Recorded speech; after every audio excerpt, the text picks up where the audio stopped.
त्यानंतर होईलच प्रेम मालिकेच्या आजच्या भागामध्ये आपल्याला खूपच छान असे अपडेट्स पाहायला मिळणार आहेत, ज्यामध्ये आपल्याला असं पाहायला मिळणार आहे की आता काव्याला रम्याचा जो काही कटकारस्थानी चेहरा आहे तो समजलेला असतो आणि सोबतच सगळ्यात महत्त्वाची गोष्ट म्हणजे जो विजय आहे तो विजय नेमका घारीसारखी त्याची नजर आणि त्याचे मनसुबे त्याचे इरादे नक्कीच काहीतरी वेगळे आहेत. ह्या सुद्धा सर्व गोष्टी आता इकडे विक्रम आणि पार्थला समजलेले असतात. हेच आपल्याला याच्या भागामध्ये पाहायचं आहे, त्यामुळे व्हिडिओ शेवटपर्यंत नक्कीच पहा. डिस्क्रिप्शनमध्ये दिलेल्या नंबरवर हाय मेसेज करून ₹1 पाठवा आणि हा व्हिडिओच्या स्वरूपात एपिसोड पाहू शकता. ठीक आहे, चला आता आपण सुरुवात करूयात. इकडे माननी खरं तर विक्रमला म्हणत असते, काय हे विक्रम आल्याबरोबर पार्थवर किती ओरडलात तुम्ही, असं ओरडायला नको होतं हो तुम्ही. तेव्हा आता हे सगळं काही झाल्यानंतर विक्रम म्हणत असतात, तू बघितलंस ना, खरं तर मी जेव्हा प्रवासात होतो ना त्याच वेळेला मला ही गोष्ट समजली होती, पण मी एक तीर मारून बघितला. काय गरज होती ना पार्थला त्या रम्याकडून ते प्रेझेंटेशन काढून वगैरे घ्यायची. ह्या सगळ्या गोष्टी विक्रम बोलू लागतात. आता इकडे काव्याला तिच्या मैत्रिणीचा कॉल आलेला असतो. बहुतेक ना प्रेक्षकांनो अनिशेची मालिकेतून एक्झिट झालेली आहे, त्यामुळे ह्यांनी दुसऱ्याचं त्या कार्टून इथे आणून उभा केले. असू द्या, एक मुलगी आहे जी की काव्याची मैत्रीण दाखवलेली आहे. आता काव्याला ती मैत्रीण बोलत असते, काय मग तुझा अभ्यास काय बाबा झालेला असेल, तू तर काय वेळेच्या अगोदरच सर्व गोष्टी मॅनेज असतात तुझ्या. आणि त्यानंतर काव्याला हे सगळं काही बोलल्यानंतर त्या मैत्रिणीचे आणि त्याचबरोबर ही एक्झाम होण्याच्या अगोदरचे ते दिवस आठवतात. कशा पद्धतीने ती अनिशा काव्या हे सगळे अभ्यास करायचा, पार्थ कशा पद्धतीने तिची काळजी घ्यायचा, ह्या सगळ्या गोष्टी तिला आता आठवू लागतात. आणि तेव्हा आठवल्यानंतर आता ज्यावेळेस एक्झाम होती त्यावेळेस अपघात झाला होता, काव्याच्या डोक्याला मार लागला होता, जो की पार्थमुळे झालं होतं. हे सगळं काही पार्थवर जो अटॅक होत होता तो काव्याने झेलला होता, त्यामुळे ह्या सगळ्या गोष्टी झाल्या होत्या. आणि हे सगळं काही झाल्यानंतर पार्थने तिची अक्षरशः हात जोडून माफीसुद्धा मागितली होती. हे सगळं काही झाल्यानंतर आता आपल्याला असं पाहायला मिळतंय की इकडे जी काही काव्या जी आहे ना ती म्हणत असते, नाही काही जरी झालं ना तरीसुद्धा हा जो काही अभ्यास आहे ना तो अभ्यास मी इथे करूनच दाखवणार, असं तिचं म्हणणं असतं. आणि त्याचबरोबर अनिशा आणि माझ्या मैत्रीची शपथ आहे की मी हा जो काही अभ्यास आहे ना तो पूर्ण अभ्यास व्यवस्थित करून दाखवणार. आणि त्याचबरोबर बहुतेक आता तिच्या एक्झामची डेटसुद्धा आलेली असावी, ज्या प्रिलियम आहेत त्याची डेट इथे आलेली असावी आणि ती डेट आहे 6 महिन्यानंतर एक्झाम आहे, त्यामुळे ह्या सगळ्या गोष्टी होत आहेत. आता इकडे दुसऱ्या बाजूला आपण पाहतो की विक्रम म्हणत असतात, बरं जाऊ दे ते सगळं ठीक आहे, पण मला एक गोष्ट सांग, काव्या आणि त्याचबरोबर बाळ कसं आहे, म्हणजे काव्याची तब्येत कशी आहे. तेव्हा मानिनी म्हणत असते, आणि तुम्ही अजिबात काळजी करू नका, काव्या आणि काव्याचं बाळ अगदी व्यवस्थित आहे. म्हणजे बघा ना कशी आता काव्या त्या बाळाची वगैरे व्यवस्थित काळजी घेते, त्याचबरोबर म्हणजे सगळं काही ती अपसुकच करायला लागलेली आहे, अभ्यास करते, वेळच्या वेळी खाते पिते, त्याचबरोबर इथे सगळ्या गोष्टी ती जी आहे ना ती अगदी व्यवस्थित करत आहे, असं सुद्धा आता इथे मानिनी विक्रमला सांगत असते. तेव्हा विक्रम म्हणत असतात, नाही नाही बापरे बाप, ही गोष्ट तर खूपच जास्त आनंदाची आहे, खूप छान झालं बरं का, म्हणजे आता मी आजोबा होणार आहे म्हटल्यावर. तेवढ्यातच आता इकडे नंदिनीचा विषय निघालेलाच असतो की नंदिनी कशी आहे काय आहे म्हणून. तेव्हा मानिनी सांगत असते की ती सुद्धा बरी आहे, म्हणजे बघा ना तानवानी चालते वगैरे, ह्या सगळ्या गोष्टी ती करते, असं विक्रमचं म्हणणं असतं. आणि त्यानंतर आपण पाहतो की इकडे आता नंदिनी तिथे आलेली असते. काय मग बाबा येऊ का मी, असं म्हटल्यानंतर आता विक्रम म्हणत असतात, अगं नंदिनी ये आता तुझाच विषय होता, कसे आहात बाबा, काय हो तुम्ही आम्हाला असे नेहमी सोडून जाता, त्याचबरोबर कमीत कमी आईचा तरी विचार करत जाणार, त्यांना कसं वाटत असेल, काय होत असेल. आणि त्याचबरोबर आम्ही तुम्हाला खूप जास्त मिस करतो, म्हणजे प्रेम करणारे बाबा, आईवर फ्लट करणारे, त्याचबरोबर रोमांस करणारे बाबा आम्ही मिस करतो, असं सुद्धा आता इकडे ती म्हणत असते. तेवढ्यातच आता तिथे काव्या येते. आता काव्या तिथे आल्याबरोबर पाहतो आपण की काव्या म्हणत असते, हे काय बाबा तुम्ही कधी आलेला आहात आणि तुम्ही कळवलं सुद्धा नाही की आज येणार आहात वगैरे वगैरे असं काही. त्याच वेळेला आता इकडे मानिनी म्हणत असते, नंदिनी मला ना तुझ्याशी खूप महत्त्वाच्या विषयावर बोलायचं आहे, असं तिचं म्हणणं असतं. पण तेवढ्यात काव्या तिथे आल्यामुळे आता ते सगळं काही राहूनच जातं. त्यावर आता विक्रम तिला म्हणत असतात, काय मग अभ्यास वगैरे ह्या सगळ्या गोष्टी कशा चाललेल्या आहेत. तेव्हा ती म्हणत असते, अगदी व्यवस्थित आहे, 6 महिन्याने बघू आता काय होते तर. अरे बापरे, म्हणजे हिने तर 6 महिन्याची सगळी काही तयारीसुद्धा केलेली आहे बहुतेक, असं सुद्धा आता इकडे ती लोक बोलत असतात. तेव्हा मानिनी म्हणत असते, असते म्हणजे काय ना, आता 6 महिन्यांनी इथे आपल्या काव्याचं डोहाळे जेवण असणार आहे. मग मी डोहाळे जेवण आता आपल्या गुहागरला करण्याचं ठरवलं आहे असं ती म्हणत असते. आता गुहागरला डोहाळे जेवण करण्याचं ठरवलं आहे असं म्हटल्याबरोबर इकडे काव्याला थोडासा धक्काच बसतो. काव्या विचार करत असते, मी तर माझ्या एक्झामबद्दल बोलत होते, 6 महिन्यांनी माझ्या एक्झाम आहेत आणि हे तर डोहाळे जेवणाबद्दल बोलत आहे. तेव्हा विक्रम म्हणत असतात, अगं वेडी आहेस का तू, गुहागर किती लांब आहे. तेव्हा मानिनी म्हणत असते, नाही नाही, माझ्या मैत्रिणीचं खूपच सुंदर असं तिथे सगळं काही आहे आणि तिने सांगितलं की इथे येऊन आपण हे डोहाळे जेवण वगैरे करू शकतो. आणि त्याच वेळेला आता लगेचच मानिनी म्हणत असते, काय मग आता तुम्ही लगेचच ह्या सगळ्या गोष्टीमध्ये खोडा वगैरे घालणार आहात का, हे बघा असं काहीही करू नका प्लीज. तेव्हा विक्रम म्हणत असता, ठीक आहे, तुम्हाला जे काही करायचं आहे ना ते करा, मी तुमच्या कोणत्याही गोष्टीमध्ये खोडा वगैरे अजिबात घालणार नाही असं मानिनी म्हणत असते. तेव्हा काव्याच्या मनामध्ये बरेच काही विचार इथे येऊन जातात. काव्याचं असं म्हणणं असतं की मी काय बोलत होते आणि ही लोक काय बोलत आहेत, काय बोलायचं आता ह्या सगळ्या गोष्टीबद्दल, असं सुद्धा तिच्या मनामध्ये सुरू झालेलं असतं. आता नंदिनी म्हणत असते, काव्या काय गं, मला चल तुझ्याशी थोडंसं महत्त्वाच्या विषयावर बोलायचं आहे असं म्हणून आता काव्या नंदिनी ह्या दोघी जणी तिच्या खोलीमध्ये जातात. तर आता दुसऱ्या बाजूला आपण पाहतो की रम्याची फार जास्त चिडचिड होत असते. रम्या खोलीमध्ये येते आणि वसूला म्हणत असते, काय चाललंय हे सगळं काही, आणि त्याचबरोबर तू त्या विजयची मदत का आणि कशासाठी घेतलीस, तो विजय आणि त्या सगळ्या गोष्टी काय आहे, हे सगळं तुझी हिंमत कशी झाली हे सगळं काही करण्याची, असं सुद्धा आता इकडे ती बोलत असते. त्याच वेळेला आपण पाहतो की आता वसू म्हणत असते, अगं काय हे जे काही झालेलं आहे ना ते अगदीच चांगलं झालेलं आहे, एवढ्या गोष्टींची काळजी वगैरे करण्याची अजिबातच गरज नाही आहे आणि तू वेडी आहेस का. त्याच वेळेला आता इकडे वसू म्हणत असते, अगं वेडी आहेस का म्हणजे तुझ्या एक गोष्ट लक्षात येत नाही की काही जरी झालं ना तरीसुद्धा इथे मी त्या विजयला भेटली होती आणि मी त्या विजयला भेटल्यानंतरच ह्या सर्व काही गोष्टी मी इथे केलेल्या आहेत. जेव्हा इथे पार्थने तुला सांगितलं ना की तू ते कॉन्ट्रॅक्ट करायचं नाही वगैरे किंवा तू जे प्रेझेंटेशन द्यायचं नाही वगैरे, त्याच वेळेला जो काही विजय आहे ना तो पार्थच्या केबिन बाहेर बसला होता, उभा राहिला होता आणि त्याने ते सगळं काही ऐकलेलं आहे असं ती तिला सांगत असते. आता ह्या सगळ्या गोष्टी सांगितल्यानंतर मग ती म्हणत असते, मग तेव्हाच आता विजयने मला फोन केला आणि विजयने मला फोन केल्याच्यानंतर ह्या सगळ्या गोष्टी त्याने माझ्यासोबत शेअर केल्या. आता त्याने माझ्यासोबत ह्या सगळ्या गोष्टी शेअर केल्यानंतर रम्या तुझ्या एक गोष्ट लक्षात येते का, त्याच वेळेस त्यांनी आणि मी दोघांनी मिळून ठरवलं होतं नाही काही जरी झालं ना तरीसुद्धा ते जे प्रेझेंटेशन आहे ना ते जरी त्याला करायला लावलं तरीसुद्धा ते प्रेझेंटेशन इथे आणि त्याचबरोबर ते जे काही कॉन्ट्रॅक्ट आहे ना ते फक्त आणि फक्त इथे विजयलाच मिळालं पाहिजे अशीच त्याने इथे तडजोड केली होती. पण तुझ्या एक गोष्ट लक्षात येते का गं रम्या, अगं तुझे बाबा गेल्यानंतर कितीतरी वर्षाने इथे तुझी काळजी करणारं किंवा तुझ्यावर एवढं भरभरून प्रेम करणारं कोणीतरी आलं आहे, ही गोष्ट तुझ्या लक्षात येते का, असं सुद्धा आता इकडे जी काही वसू आहे ती इथे म्हणत असते. आणि जेव्हा ह्या सगळ्या गोष्टी समजल्या ना त्याच वेळेस मी ठरवलं की आता काही जरी झालं ना तरीसुद्धा विजयला साथ द्यायची आणि एकदा का विजयला साथ दिली की मग सगळ्या गोष्टी व्यवस्थितच होणार आहेत असं वसू तिला सांगत असते. त्याच वेळेला आता रम्याला फार राग येतो. आता रम्या म्हणत असते, तू वेडी आहेस का, तू डोक्यावर पडली आहेस का, तू काय करून बसली आहेस, ह्या अशा गोष्टी करण्या अगोदर एकदा मला तर विचारायला तरी हवं होतंस ना. तेव्हा वसू म्हणत असते, रम्या तू एक गोष्ट नोटीस केली आहेस का, अगं सर्वांसमोर तुझा कितीतरी वेळ अपमान झाला आहे, सर्वांसमोर कितीतरी लोक तुला बोलली आहेत, पण एकदा तरी तुझी कोणीतरी बाजू घेतली का, नाही तुझी एकदा सुद्धा कोणीही बाजू घेतलेली नाही आहे, समजलं तुला, असं सुद्धा आता इकडे ती लोक बोलत असतात. आता हे सगळं काही बोलल्यानंतर आपण पाहतो की इकडे लगेचच आता दुसऱ्या बाजूला काव्या आणि त्याचसोबत नंदिनी ह्या दोघी जणी खोलीमध्ये गेलेल्या असतात. आता नंदिनी काव्याला म्हणत असते, काव्या खरं खरं सांग तुझं काय चाललेलं आहे, हे सगळं तुला टेन्शन येते का कसलं, तू जेव्हा डोहाळे जेवणाचा विषय निघला ना त्यावेळेस तू थोडीशी अपसेट होती, सगळं काही ठीक आहे ना, असं ती इथे बोलत असते.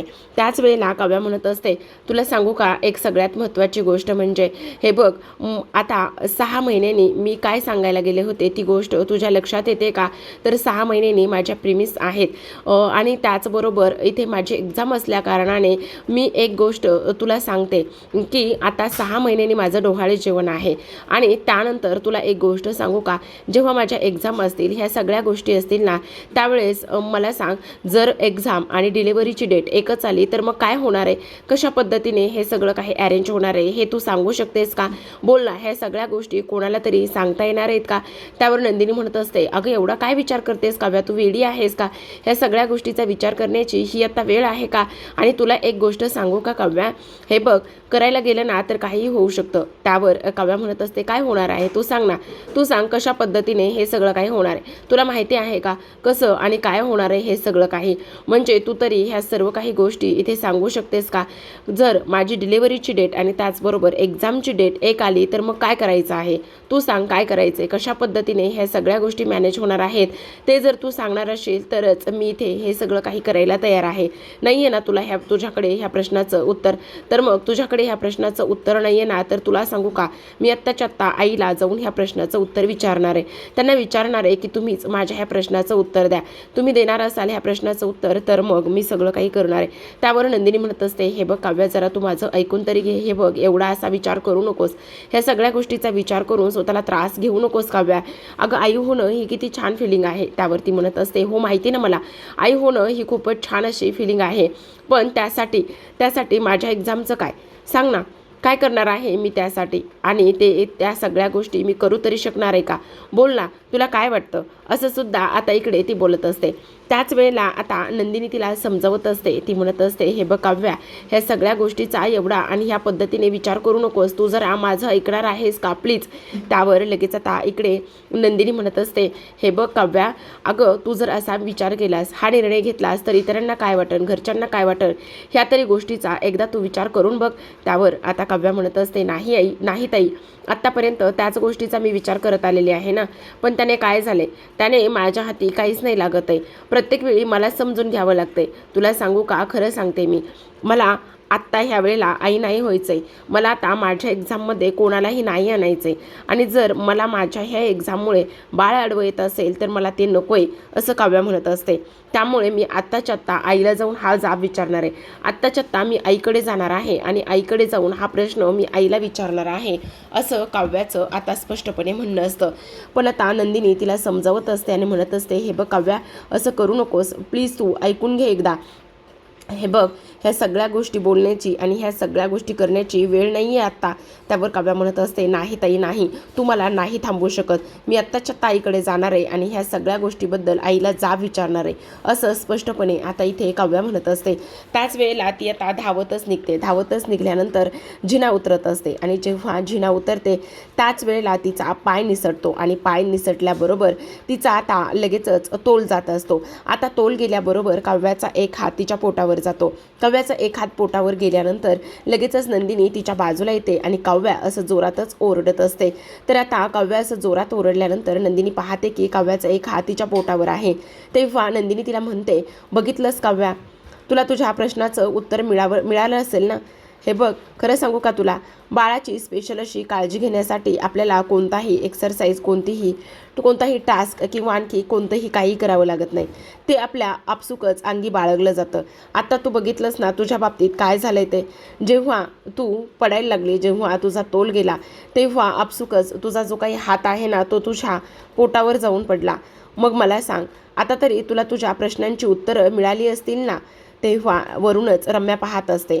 आता वरून रम्या पाहत असताना नंदिनीचं आणि त्याचबरोबर काव्याचं लक्ष ह्या रम्याकडे जात असतं आणि रम्याकडे गेल्यानंतर आता लगेचच काव्या तिथून निघून जाते. आता निघून गेल्यानंतर इकडे नंदिनीला समजतं की काव्याला तिच्या प्रश्नाचं कदाचित उत्तर मिळालेलं असावं. इकडे आपण पाहतो की आता विक्रम शांततेत त्यांच्या खोलीमध्ये बसलेले असतात. तेव्हाच काव्या तिथे येते. आता काव्या तिथे आल्यानंतर इकडे ते म्हणत असतात, काय मग कसे आहेस, ये बस. तेव्हा ती म्हणत असते, सॉरी बाबा, तुम्हाला डिस्टर्ब तर नाही ना केलं.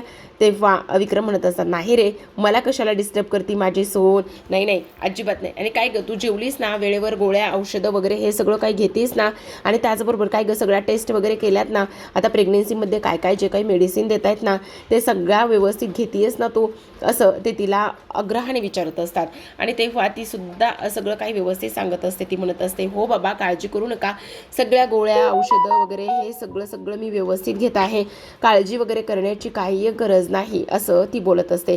त्याच वेळेला आता विक्रम म्हणत असतात, खरं तर ना बाबा, कधी हे दिवस जात आहेत आणि कधी मी अशी माझ्या मांडीवर गोंडच थोडंसं डांबरीस तुझ्यासारखी नात ना मी माझ्या मांडीवर खेळवतोय ना, ह्याचीच मी वाट बघत आहे. त्यावर आता मला नात हवी आहे बरं का, आणि ती सुद्धा अगदी माझ्या काव्यासारखीच हवी आहे बरं का, असं ते म्हणत असतात. म्हणजे बघ ना, ती मस्त अशी छान खेळली पाहिजे, दुडू खेळली पाहिजे, आणि त्याचबरोबर ती ना अक्षरशः इथे खूपच कमाल असली पाहिजे, म्हणजे डॅशिंग असली पाहिजे. त्यावर मुलगी झाली तर अशी असावी, आणि त्यानंतर मुलगा जर झाला ना तो समंजस, एकदम शांत, त्याचबरोबर सगळ्यांसोबत मन मिळावू, आणि सगळ्यात महत्त्वाचं तो अभ्यासूवृत्तीचा असावा. ह्या सगळ्या क्वालिटीज आणि हे सगळे गुण त्याच्यामध्ये असले पाहिजेत.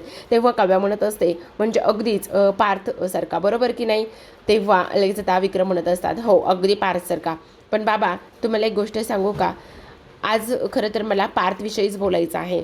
बाबा तुम्ही जेव्हा आलात ना तेव्हा पार्थवर जसं ओरडलात ना तसं म्हणजे खरं तर त्यांची त्यामध्ये काहीच चूक नव्हती. त्यावर विक्रम म्हणत असतात, अच्छा म्हणजे नवऱ्याची वकिली करण्यासाठी आली तर इथे.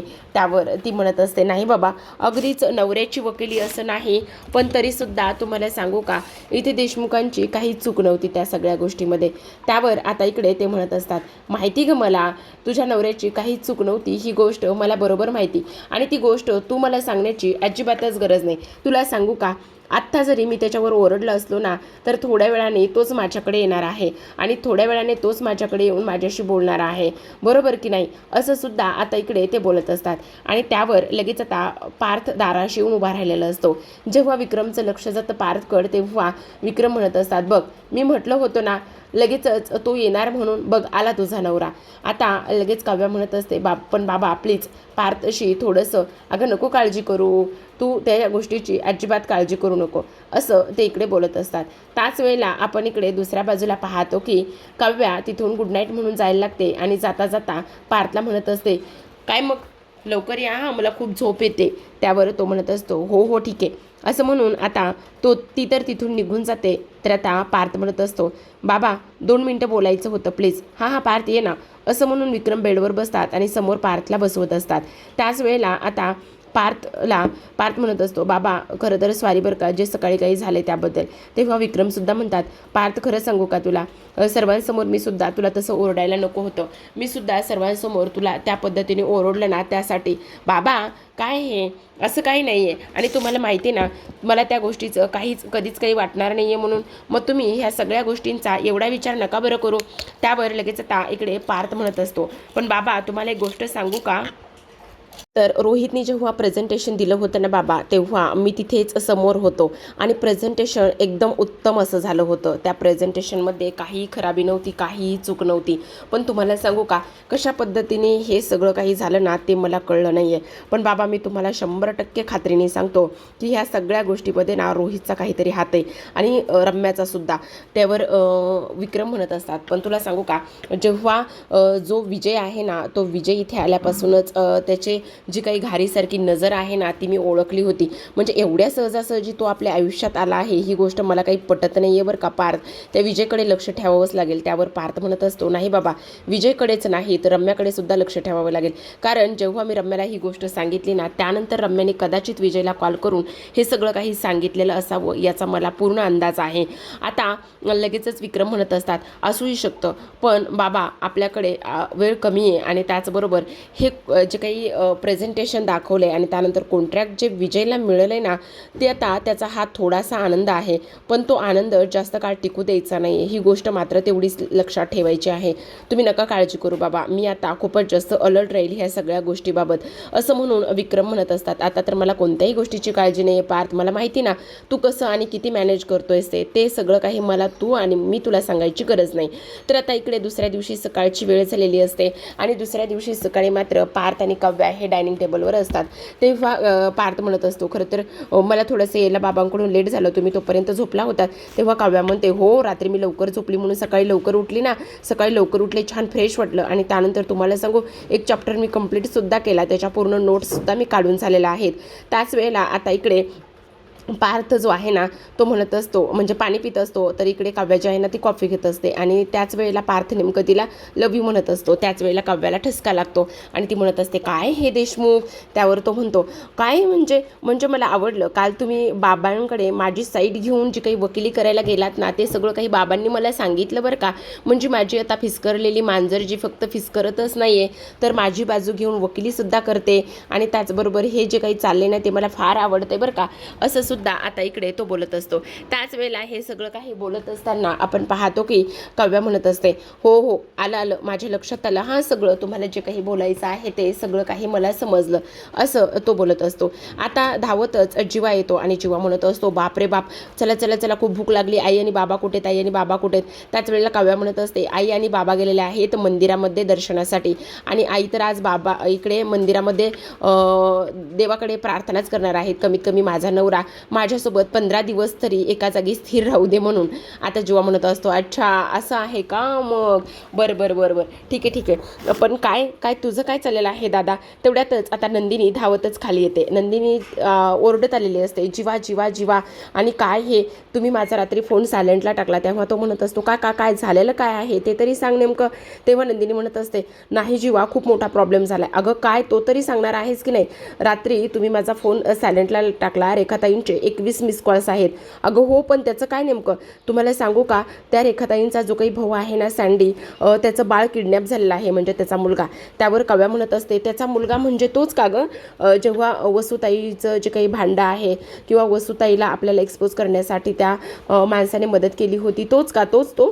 तेव्हा आता ती म्हणत असते, हो अगदीच बरोबर, तोच तो, हो तोच तो, असं ते म्हणत असतात. मग त्याचं काय झालेलं आहे? तेव्हा नंदिनी म्हणते, आनंद निवासला ती लोक आलेली आहेत, त्यांना आपली मदत लागणार आहे. मी काय करते, जेव्हा पटकन आनंद निवासला जाते. त्यावर जीवा म्हणत असतो, अगं वेडी आहेस का, एकटीच कुठे निघालीस? थांब मी सुद्धा तुझ्याबरोबर येतो. त्यावर दोघेही जण आता आनंद निवासला जातात. इकडे जीवा आणि काव्या दोघेही जण म्हणत असतात, हे बघा काही जरी मदत लागली ना तरी सुद्धा इथे तुम्ही आम्हाला फोन करा. त्याचबरोबर नंदिनी आणि जीवा म्हणत असतात, हो हो ठीक आहे, आम्ही नक्कीच तुम्हाला फोन करू, असं म्हणून ते दोघेही जण निघून जातात. तर आता इकडे आजच्या भागामध्ये एवढंच. उद्याचा भाग फार इंटरेस्टिंग असणार आहे बरं का, कारण उद्याच्या भागामध्ये आपल्याला असं पाहायला मिळणार आहे की आता काव्याची एक मैत्रीण घरी आलेली असते आणि काव्याची एक मैत्रीण घरी आल्यानंतर ती म्हणत असते, खरं तर मी जेव्हा प्रेग्नेंट होते ना तेव्हा फक्त प्रेग्नेन्सीच अटेंड करू शकले, त्यावेळेस मी आयएचा अभ्यास, आयएची एक्झाम हे सगळ्या गोष्टींना महत्त्वच देऊ शकले नाही, कारण ते आपल्या आयुष्यात हे पहिलं येतच नाही आहे. जेव्हा आपण प्रेग्नेंट राहतो ना तेव्हा आपल्याला फक्त आणि फक्त इथे अभ्यासच करावा लागतो काव्या, असं ती म्हणत असते. आणि त्यानंतर काव्याला मात्र खूपच जास्त टेन्शन आलेलं असतं. आता संध्याकाळी अभ्यास करता करता काव्या रडत असते आणि त्याच वेळेला पार्थ घरी येतो. आता पार्थ घरी आल्यानंतर तो तिला विचारतो, काय झाले काव्या, तुम्ही रडताय काय? तेव्हा काव्या म्हणत असते, पार्थ तुम्ही बरोबर बोलत होतात, रम्या जी आहे ना तिचा खरा चेहरा माझ्यासमोर आलेला आहे आणि रम्यानेच हे सगळं करते, रम्याच ह्या सगळ्या गोष्टीच्या मागे आहे, असं ती म्हणत असते. त्याच वेळेला पार्थ म्हणत असतो, नेमकं काय झाले काव्या ते तरी सांगा. तेव्हा ती म्हणते, नाही हे सगळं रम्यामुळेच झालेलं आहे, रम्या विश्वास ठेवण्याच्या लायकीचीच नाही आहे, असं शेवटी काव्या बोललेली असते. तर प्रेक्षकांना अशाच नवनवीन मालिकांचे अपडेट्स आणि रिव्ह्यू जाणून घ्यायचे असतील, पाहायचे असतील तर नक्की चॅनलला सबस्क्राईब करा. भेटूयात अशाच एका नवीन रिव्ह्यूसोबत. तोपर्यंत पाहत राहा लग्नानंतर होईलच प्रेम आणि डिस्क्रिप्शनमध्ये दिलेल्या नंबरला नक्कीच कॉन्टॅक्ट करण्याचा प्रयत्न करा. धन्यवाद.